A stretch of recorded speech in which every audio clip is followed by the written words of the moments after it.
Okay, welcome. Today we're going to look at graphing the cosecant function. So get your notes out and we'll get going. Now graphing cosecant and secant are done the same way. And to graph these two types of functions, or the reciprocal functions, is we're going to look at the functions they're reciprocal with. We're going to look at sine and cosine. So while we're going to graph cosecant today, these same skills can be used to graph secant. Okay, so let's go ahead and write our problem down. Y is equal to 2 cosecant of 3x minus 4 pi. And the first thing we want to do is we're going to rewrite it and look at it with, not secant, but rewrite it to its reciprocal, which is sine. So this would be y is equal to 2 sine of 3x minus 4 pi. I need to be able to graph its reciprocal function in order to graph the function I'm looking for. So I'm going to be able to have to graph sine. Now if this was secant, then I would change this to cosine. So make sure you make note of that. If this was secant, I would change this to cosine. So the first thing we want to do is graph our reciprocal function, just like we've been practicing. So the first thing I need is our left endpoint, which is the argument 3x minus 4 pi equal to 0. So I'm going to add 4 pi to both sides and then divide by 3. So that implies x is equal to 4 pi over 3. And there's our first endpoint. Our right endpoint will be argument equal to the original endpoint of the parent graph, which is 2 pi. So I'm going to add 4 pi, divide by 3, so x is equal to 6 pi divided by 3, which is equal to 2 pi. Okay, now we have our left and right endpoints. So the next point I'm going to need is the midpoint. The midpoint between 4 pi over 3 and 6 pi over 3, which is 2 pi. I'm going to use my midpoint formula.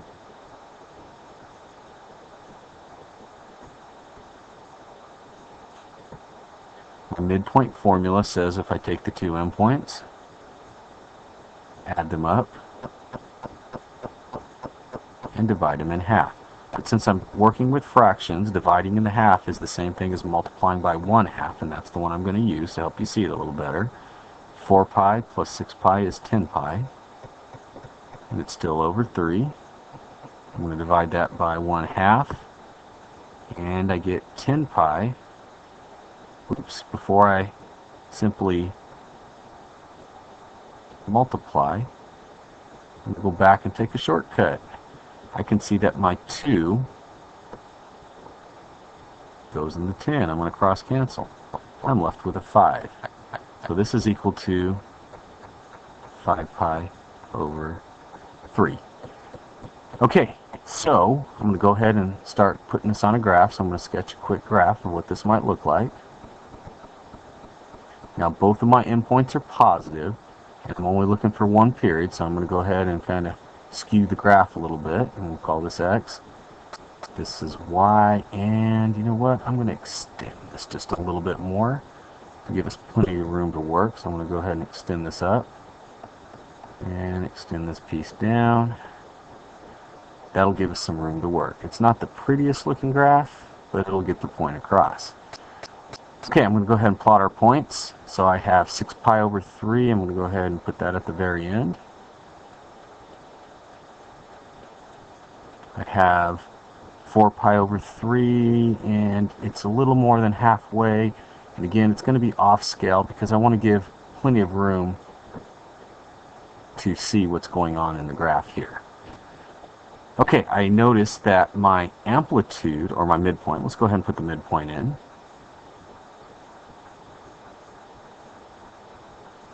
And we have quarter points. Now, I'm not going to go ahead and find our quarter points yet. Again, that's just the midpoint formula again. Halfway in between these 2 points and halfway in between these 2 points. Because one, I know you know how to do that. We've practiced that. And I want to emphasize the graphing the cosecant piece. So I'm not worried about these coordinates yet. Alright, now I notice there's no vertical shift, so I don't have to move my midline down or my zero line.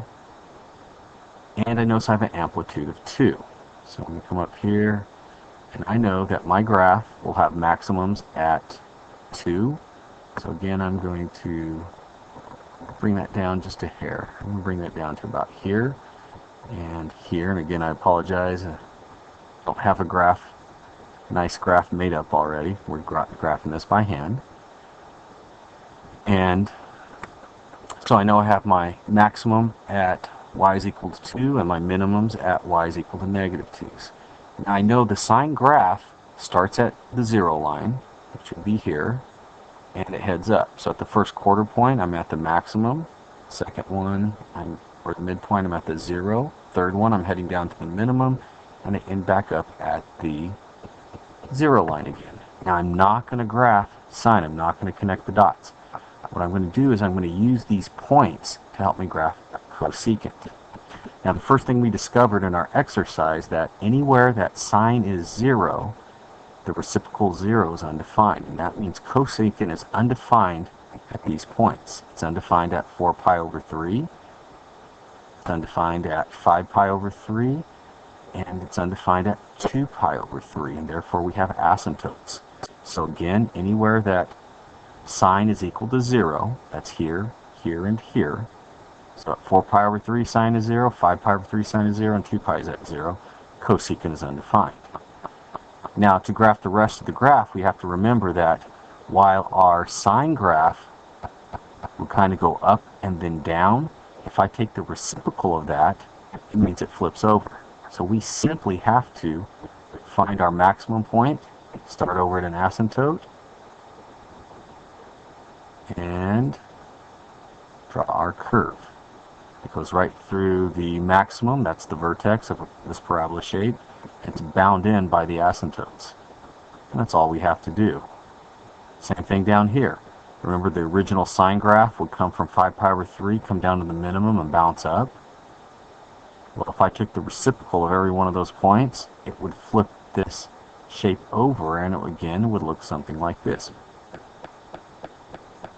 where the vertex is through our minimum point and is bound in by the asymptotes. And that's how you graph our secant function. Again, to reflect back, we change secant to its reciprocal of sine. Just simply rewrite it. We find all our points we need and do all our shifts using our sine graph, something we know how to do, the left endpoint, the right endpoint, the midpoints, and normally our quarter points. Actually find the values here. Once we have that, we graph. Remember, we didn't have a vertical shift, so we didn't have to move things up and down. But if we did, we'd have to do it here, move our sine graph and down, up and down. Now, once we have, put that in black, our points, we don't graph sine, we simply use them to graph cosecant.